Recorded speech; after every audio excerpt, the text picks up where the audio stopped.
Hi, I'm Steve Wariner, and this is historic RCA Studio B in Nashville, Tennessee. You know, if these walls could talk, man, the incredible music that this place created. This building was built in 1956 at the request of Steve Sholes and the great Chet Atkins. But today we're here to celebrate a wonderful relationship, the 60th anniversary of Chet Atkins and Gretsch guitars.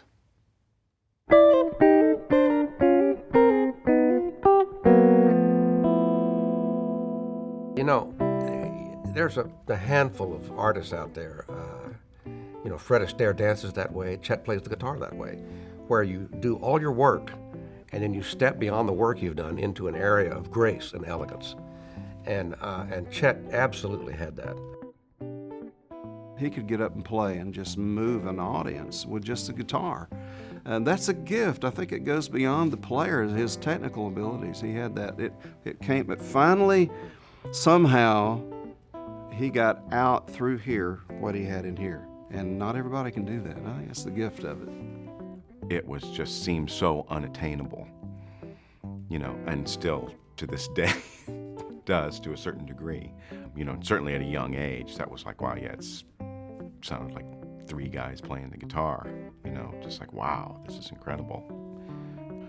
He had no one to listen to. He had no one to listen to. And I think eventually, I've read that he heard Merle Travis in Cincinnati maybe playing, but basically, he was the creator. He was the creator of his sound. Came up from way back in the hills. I mean, he told me when he first started working that, you know, they didn't have electricity in a lot of those places. And he said, we called it the kerosene circuit, because they played by kerosene lamps. It was Chet and Jerry Reed and a bunch of other players, but Chet was certainly the biggest influence. I mean, it's just a huge body of work, so much to learn from. His songbook was humongous. I mean, he knew every song, as far as I know, known to man.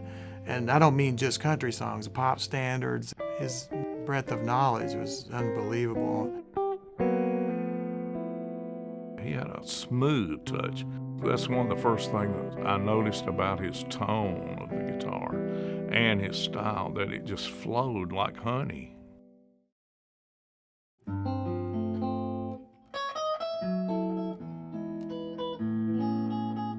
This friend of mine that kind of got me started on guitar over in Benson, North Carolina, where I was raised, he was teaching me what he knew, and he was like the local guitar hero in our little town, you know. And he told me one day, I was 13, he said, you need to get up in the morning at 6 o'clock and tune in to WSM. So there's a guitar player on there, and he said he works with the Carter sisters and Mother Maybelle. They have a 15-minute radio show. He said he's the best I've ever heard.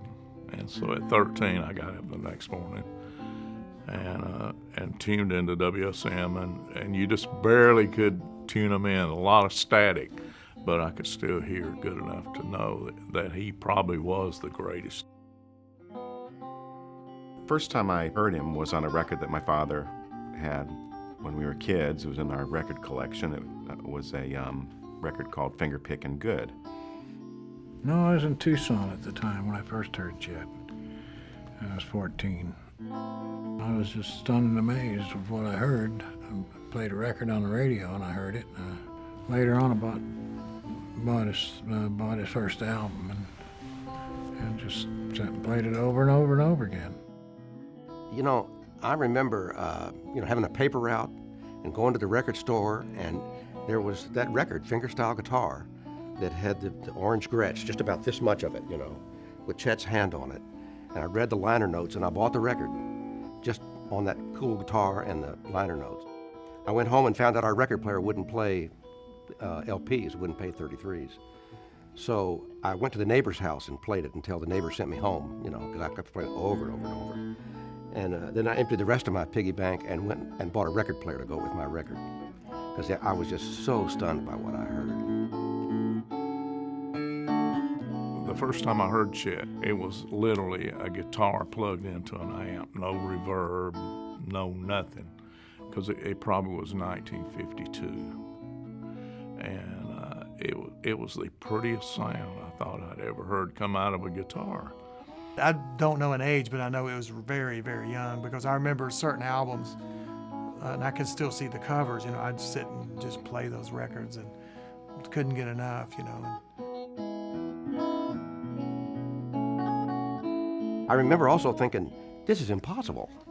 And immediately thinking to myself, well, it couldn't be impossible because he's doing it. It just must be really hard, that's all. And boy, that was a huge moment for me, because it meant I wasn't afraid to try. And it didn't bother me that I couldn't do it yet, because I knew it wasn't impossible. I just knew it was really hard. And it was really hard, believe me. As a kid, you're sitting there dreaming, man, if I could ever meet him one day, if I could ever get to play with him, what a dream, you know, and it's so funny how it turns out. I think he played from the heart. I think he played direct from the heart. And it was a gift. I think it was a gift that came from God. And I think that's a good enough answer.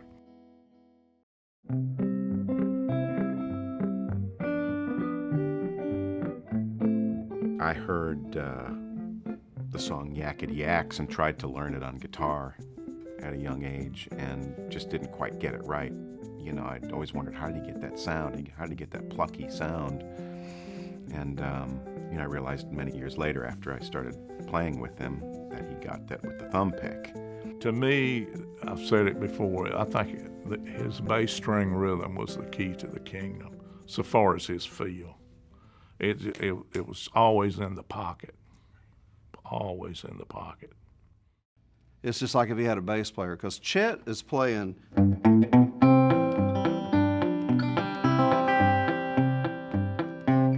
Like a bass player would play that, and like a rhythm guitar player would do this. And then he condenses that down to this, and sometimes a couple. And then that bass was, again, the lower bass, instead, it would be no, he hit the lowest bass he could. I always noticed about it, I just picked up on that. His thumb was totally different than Merle Travis. Like Chet's was real precise, you know, and it would match up with the bass or the left hand of the piano. Merle Travis, as Chet said, he was a stride piano player, so he had the 1 and the 5, you know. Merle Travis, as he said, he was more of a honky-tonk player. So blump, blump, blump, blump, which is correct. Both of them, they're both correct. I can't do just the index like he did. I had to cheat. And they'd hit all these crazy.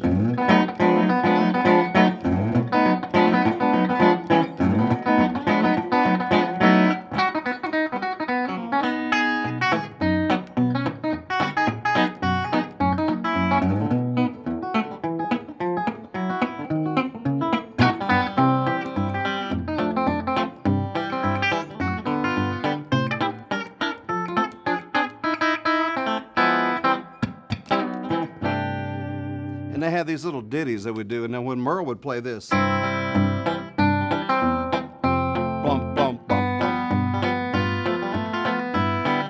Well, let me play one, and Chet would say, see the difference?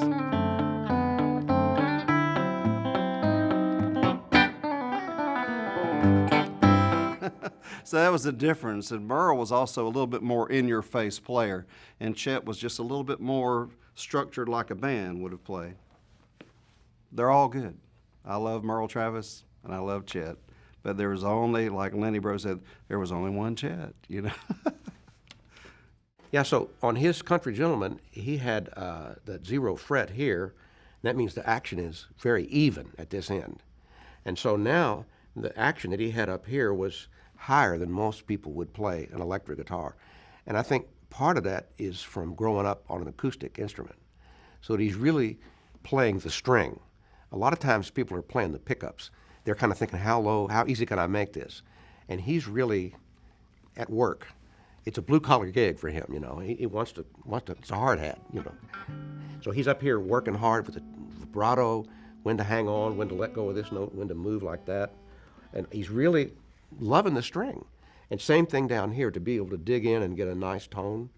And the vibrato that you want, all those things happen much better if you've got the strings up just a little bit. I don't know that I've ever seen another electric guitar player with their strings up as much as that. One of the main things about being a finger picker is that it's a solo style and it doesn't require a band. So you're really your own band. Particularly with that sound, you know, you've got the whole left hand of the stride piano, ragtime piano, and you can play the melody on the top. So really, it's just you. And I think there's only 3 instruments really that are designed to play solo, polyphonic. One, the guitar, the piano, and maybe the harp, because they're the only things that where you can play several notes at once. Well, I heard Chet say before, he said, well, I was always a sucker for a melody. And he said, and I was always just square enough, even as a producer, which we may talk about later. He says, I was always just kind of square enough to kind of understand and listen to what most people would like to hear. And he really articulated that through his playing of the guitar. Of course, some of it was very complex to a guitar player, but it was still simple enough that everybody seemed to like it. One thing I noticed about Chet is he always put the melody out front, you know.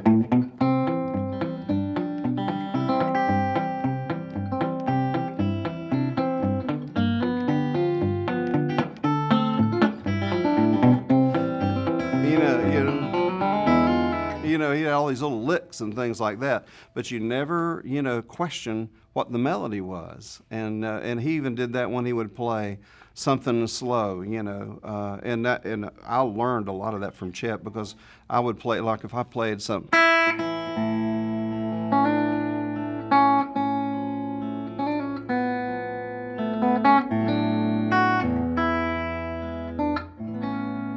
or if it was like this.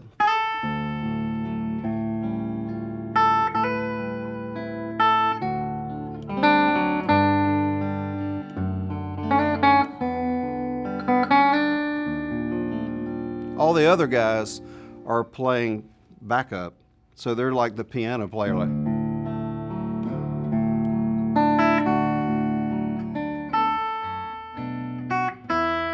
he's louder,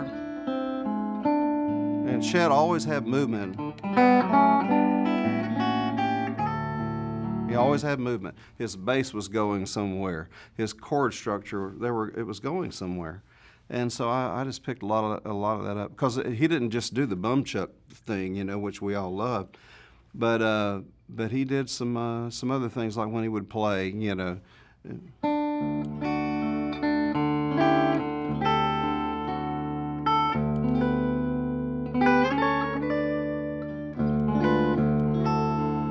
You know, he played very sort of almost neoclassical, but still goes back to the piano. He played a lot like a piano player would have played that.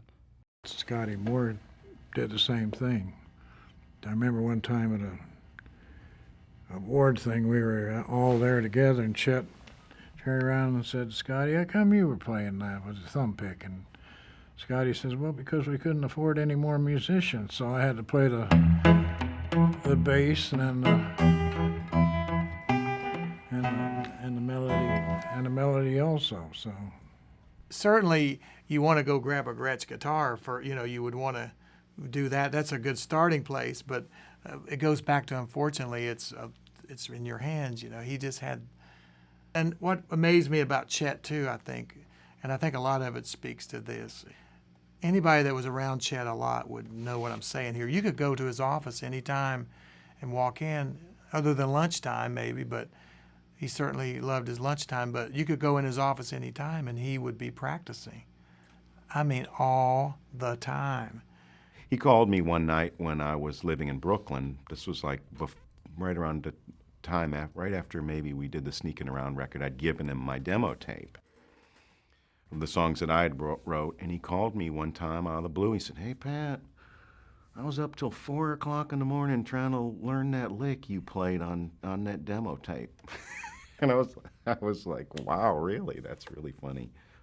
You know, I was like, you know, I don't have to practice today. I'm going on the road and do my little songs, and I've got this. And then you go up to his office and go, he's Chet Atkins, and one day I walked in the office and he said, "Steve, I got to show you. Oh, let me show you this thing." And it was a very innovative little riff that he was doing, the way he was catching this little roll.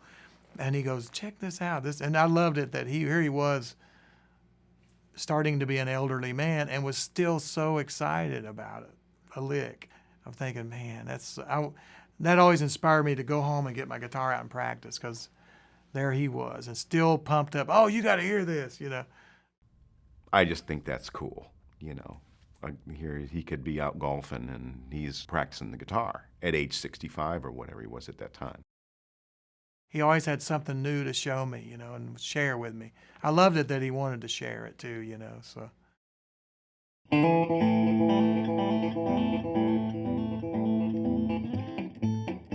Yeah, there's not a day goes by where I don't play a Chet tune or think about Chet or what he would have done in a certain situation or some lick he would have played. I mean, there's so much to my playing and the way I think about my career and recording and the sound that he creates. I mean, it's there. It doesn't go away. There was something about his touch and his tone and the way he played that just, it felt like an invitation. You know, it did not feel like I was listening to a record.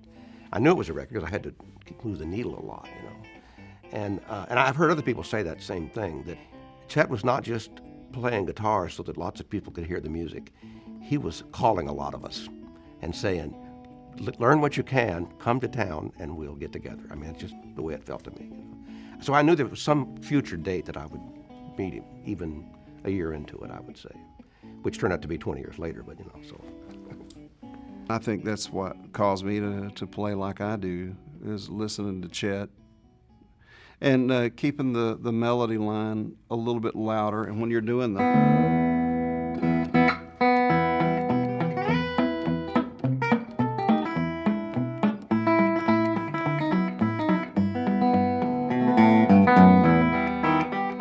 you know, there's always movement on the bass and everything, but these guys,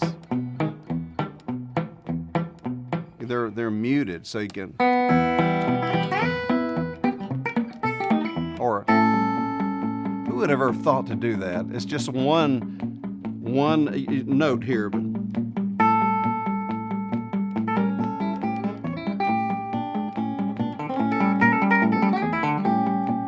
that's amazing. And he'd use his open string.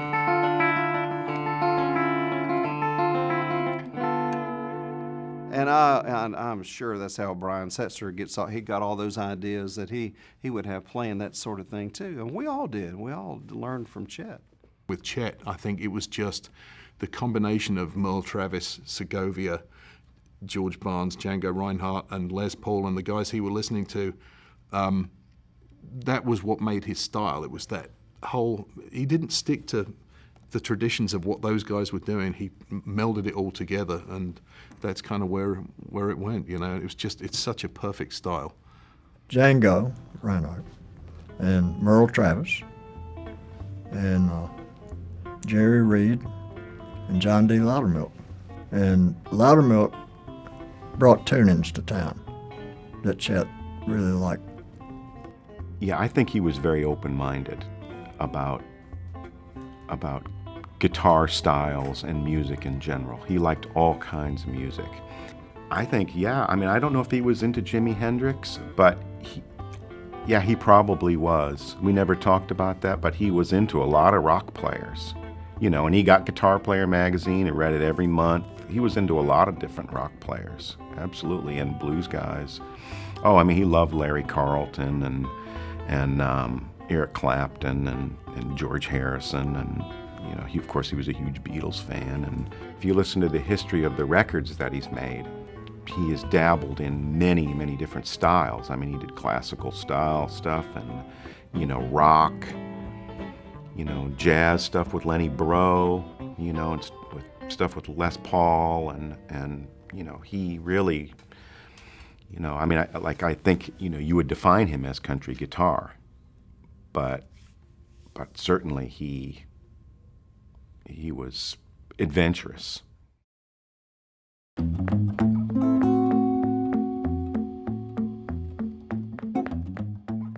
It seemed like that he never quit learning and creating stuff, you know. And I think he would learn from anyone. Maybe even, I hope somewhere down the line he noticed something I did. I hope he did, you know, and that he picked up on it. Because I sure stole a lot from him. I'll never pay back. You know, if you think about Chet Atkins, I mean, he is country guitar, right? That guy was country guitar. But he was so eclectic in his musical tastes, and he was always listening for different things that, you know, perked his ears up. He always wanted to know how I was getting a certain sound, or, you know, he was always looking to other people to find, wow, I heard this thing and thought it was really cool, you know. You know, it took me a while to realize how much, you know, his Gretches very often would have an extra hole and things like that. And he worked on my guitar a little bit too, and I would watch him and I realized it's not his guitar until it's had a knife and a screwdriver and some sandpaper and a little bit of Scotch tape on it, you know, to make it be that last little bit that it needs to be. I think that's from growing up in the country where you just fix things all the time, you know. And from him, that's another thing I guess I really learned from him is how to not be afraid of my guitar. I love it that I go with him sometimes at lunch early on, and he would say, we'd leave lunch and he would say, I'm going to drop by Electra. That was a big electronics store, or Randolph Rice. He loved electronics, so I'm going to drop by and pick up some tubes. I need a couple 6L6s or whatever he needed. His basement studio was kind of his man cave. Very experimental. Yeah, he was definitely experimental. As a matter of fact, he was showing me one time when I was down there, he had a piece of something, a piece of plastic that he was sticking between. He was sticking things in his strings, you know, and he said, oh yeah, I was trying this, you know, to see if I get a different sound. He owned some patents for guitars, in particular to do with tailpieces, and and maybe the electronics and everything that's back there on the tail end of the guitar. So, but he was always thinking and working and trying to be better. And he liked young people. He was always asking me about pedals, how to get a, you know, sound with the pedal, and, you know, trying to show him how to get a good distortion tone, because he was messing around with that, you know. And, you know, and he did that song called Jam Man.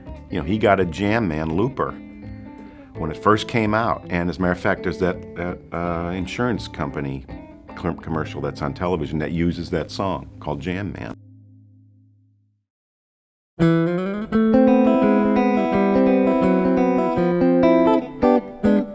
Doyle, you said something earlier about Copper Kettle. We should play that. I think we played that on the Opry one We did night. play that before, didn't we? Yeah. I think we played it a bunch, but I play that some nights, and when I play shows, I'll do a little segment, talk about Chet a little bit. I'll play some medleys, and sometimes I'll play, throw some different Chet songs, but I usually, Copper Kettle's one I love to play. So Yeah, I you love guys want to play it? Yeah, yeah. So how's it go? You want to kick it off? Well, I was in church one night. This is funny, but not long ago I was at this great big church, and I thought, well, I'll play a Chet tune. I started playing Copper Kettle. I'm going, wait a minute, that's about a still.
Something like that.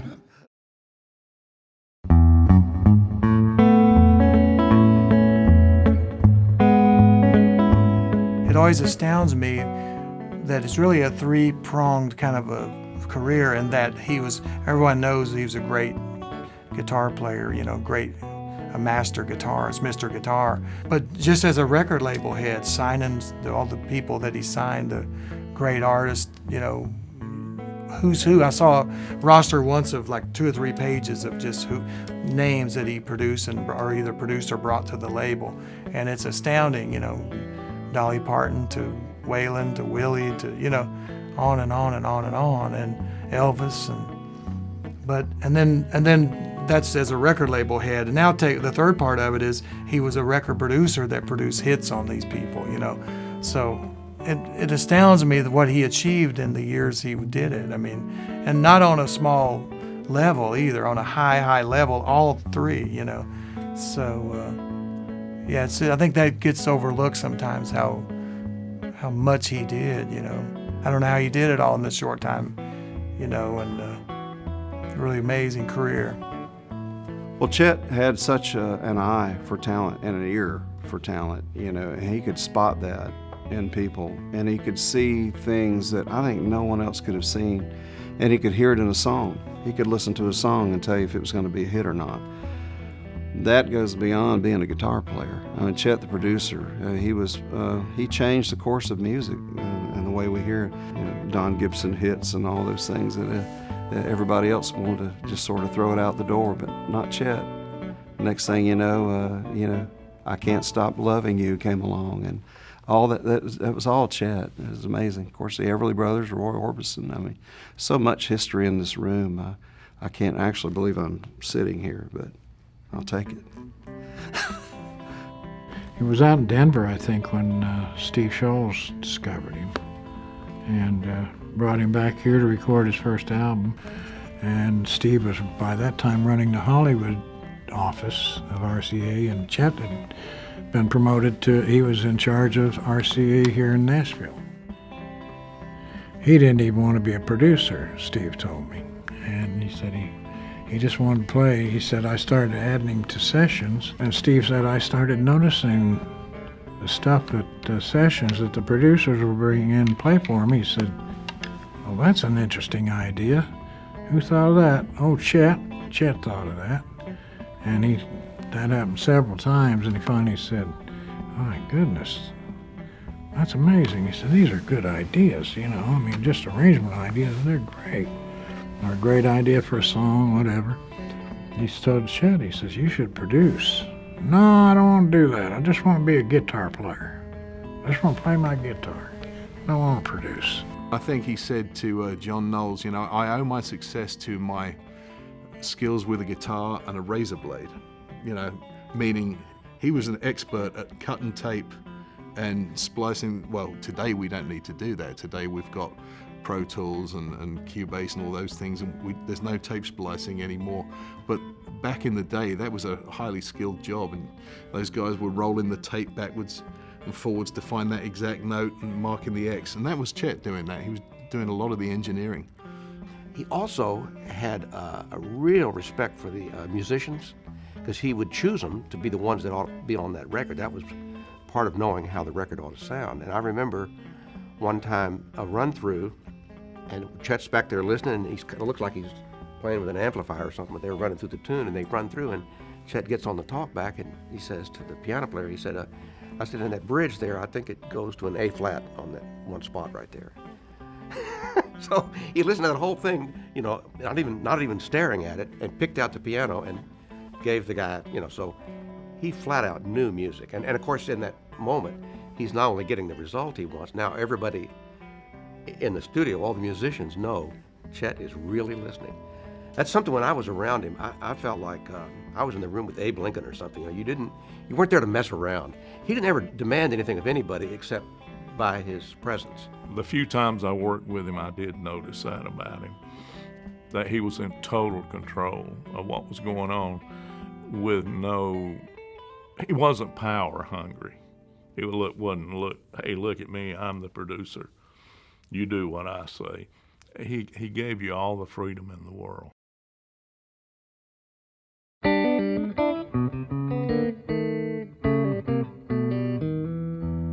You know, one thing that really appreciated, and kudos to Fred Gretsch for bringing all these back. Oh, you kidding? Getting them yeah. under the legacy of Chet Atkins with Gretsch once again. Yeah.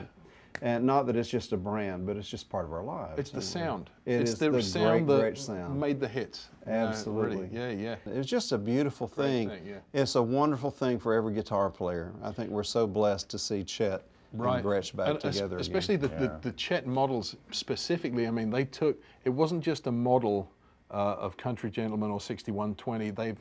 This is one of those. They also got the specific Chet models that were taken from his actual guitars, the original 6120, the CGP, and the Country Gentleman. All the measurements were taken, so they're replicas of Chet's actual guitars as well. And they sound great. Oh, and for they sure. just sound and Play play great great. and sound great. Right. Yeah. How about a little bit of Salty Dog Blues or something? You know? Okay. Yeah. Sure. Yeah.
Yeah, I got it. Thanks, great.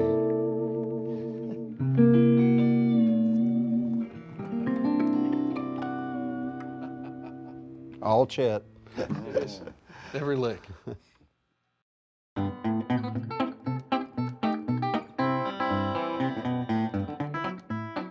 I heard someone in an interview one time said, well, Chet, I heard you created the Nashville sound, you and Owen Bradley, and the way you brought strings in. He said, yeah, and I apologize for that, you know. And someone asked him one time and said, can you describe the Nashville sound now? And he put his finger or his hand in his pocket and jingled the change. So he had such a wit about him, and he never would take all that too serious. And I don't think he ever took himself as serious as everyone else did. He was a very, very funny person. I mean, just hysterically funny person. I mean, I would just get me laughing about stuff all the time. And he was very funny in a very mischievous way. He was always trying to like get you. One night in Anchorage, Alaska, we were playing a show, and I was playing bass, and we were playing a kind of up-tempo song. I was kind of boom, boom, playing my thing over there, and Chet throws the solo to Tony Migliore, played piano with us, and folks, Tony Migliore, the applause, you know, and he's playing his butt off on a solo, and Chet kind of walks over to me. For only my purpose, no one in the whole planet heard this but me. Chet bends over and he says, has anyone ever told you you're the world's greatest bass player? And I'm boom, boom, I go, no. And he goes, have you ever wondered why? And I'm thinking, did he just say that? I'm the only person on the earth that had the benefit of hearing that. It was just for me, you know. I thought that's hilarious, you know. You know, we would do a song where everybody would go around and take a chorus, you know, Pat's gonna yodel for us, you know, or something that just always putting you on the spot. And, You know, he owned lots of rental property up and down Music Row here. And one day after lunch, we went by the hardware store, and he bought a box of light bulbs. And we went by one of his rental properties to replace light bulbs. And this one building was one of the old houses that had the high ceiling. And he had a ladder there in the closet. So he brings the ladder out, and he climbs the ladder to put bulbs in the chandelier, and I'm down here holding the ladder. And he turns around and he says, now hold on to that ladder. He said, you know, I'm a legend, and if you drop me, there'd be a lot of explaining to do. And that's the way he would let himself be a legend, was to joke about it, you know. But he really, you know, by that time he was in the Hall of Fame and, you know, desk full of Grammys and so forth, but changing the light bulbs in the rental property. So I think doing chores, you know, is something he grew up with. And it's something he kept with him because it was a way of staying normal, staying grounded, you know. I remember Lee Hazelwood thought he was pretty quick, and they were in the office one day, and Chet says, well, Lee, how do you like it here in Nashville? He says, well, Lee says, well, I think it's nice. He says, I may get me a job and stay here. I noticed the janitor out there is sweeping. He says, maybe I could take his job, you know. Chet says, no. He says, I don't think so. He says, that old boy is college educated. He says, you better stick to producing. Just little stories about Chet. Chet was known for being pretty frugal. I mean, he was a Depression child. Everyone in town knew about that, and it's a mentality from you know, growing up in the Depression. They had nothing. They had nothing at all. So, yeah, a lot of those stories. I remember one time, actually, Steve Wariner, Chet gave him a White Falcon guitar, and hey, thanks, Chet, that's great. I think Chet said, do you have a Gretsch? Hey, Steve, do you have a Gretsch guitar? And Steve said, no, I don't. Chet said, well, take that White Falcon out there in the corner right there. So Steve took it, and 3 or 4 years later, Chet got to reading about what they were worth. You know, the old classic, the original. He said, called up Steve and said, no, those White Falcons are... they're worth quite a bit of money these days. They're pretty hot property. You know, if things get bad, I might have to ask for that back. Because that was a Depression, you know. He was thinking of Black Monday, 1929.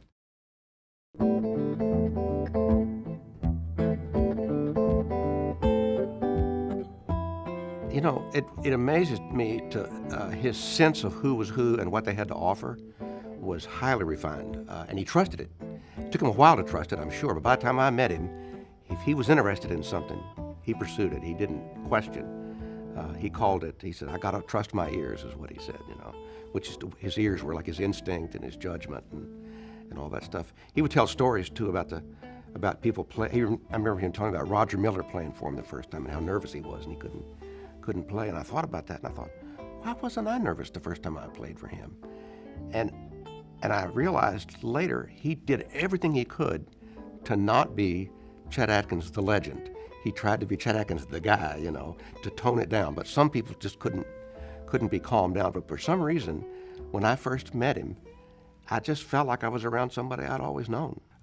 You know, just very gracious, very gracious guy. Helped a lot of people out, especially in this town as well. You know, he certainly introduced me around town. Rather than me go and meet people, he would say, I got to take you to meet this guy. When I first came to Nashville, he took us around several places and introduced us to folks. And that means a lot more when somebody like, you know, Chet's introducing you to somebody. It means a lot more than you just sticking out your hand and saying, hey, I'm Richard Smith. Chet says, hey, this is Richard Smith. It means a heck of a lot more. And he did that for a lot of people, I know that. He called me in one day. He says, yeah, I've kind of followed you through the years. I know you do church stuff and things. I admire that. And he was walking down the steps and had this guitar in his hand. And he says, I've been thinking about you. You've been holding this for a long time. I want you to have one of my guitars. He's just a very generous guy. He didn't have to do that, you know, just a wonderful guy. He had no idea how that lifted me up, because at that time I was really thinking of quitting and not playing out anymore and just settling in and just staying at home, and which is not a bad idea, really, because it's not for everybody. It's very difficult to travel all the time. But it was a time in my life to where I really needed that. And evidently it was a God thing too, and I think Chet was a very spiritual person. I think he felt led to do that. I don't think he would just do that on his own, even though, like I say, he was generous, but I don't think he gave guitars away every day. And that touched my heart. I mean, it really did, and in some ways changed my life. The day I got to town, he drove me straight to the union, and he paid my way into the Nashville Musicians Union. He said, it's a right to work state, but if you're going to be working with me, you got to be in the union. And so I was very, very lucky. And I mean, till to this day, you know, and it was not just Chet, but also Merle, his daughter, and Leona. I mean, they all took me in and just really helped me out. You know, I was a new guy to town, and Chet introduced me to people, and I got to kind of hit the ground running, and I've never really stopped working since.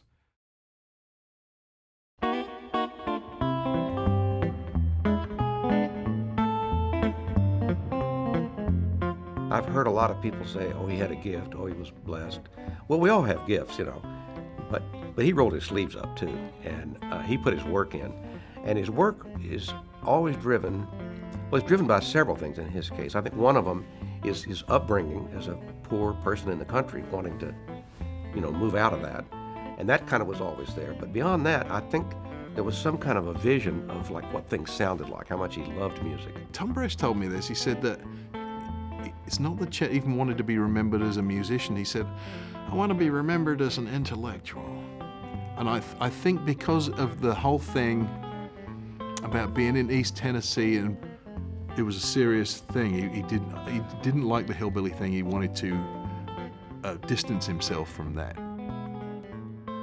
Even though the music that he played was very much that kind of music. It was mountain music. He was playing old fiddle tunes, a lot of that stuff. He knew the music was great, but still he was a businessman as much as he was a musician.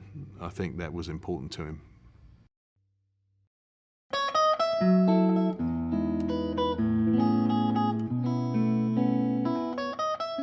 It would take you back every time I heard him play to a child, you know, to a kid 13 years old, hearing that sound for the first time.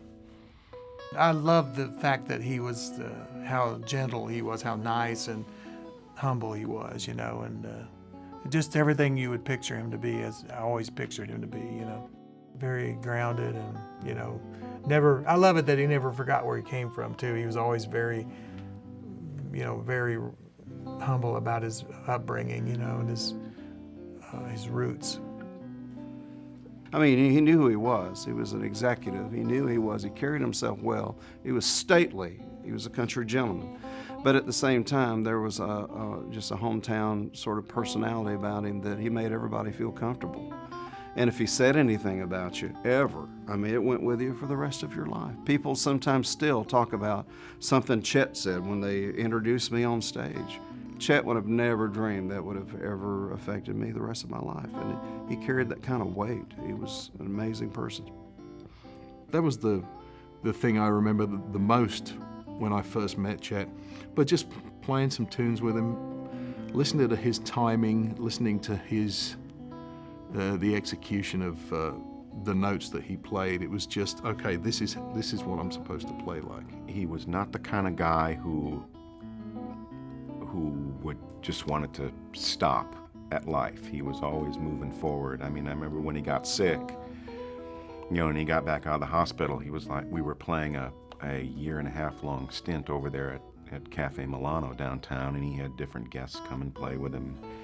And after he got out of the hospital, we were off for a couple months, and as soon as he got out, he was like, man, let's go. Let's start playing again.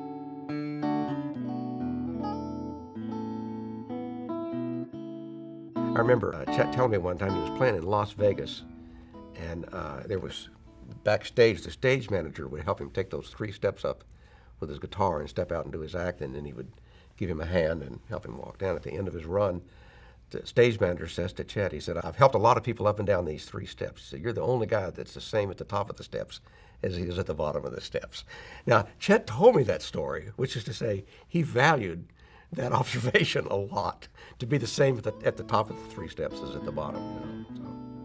So.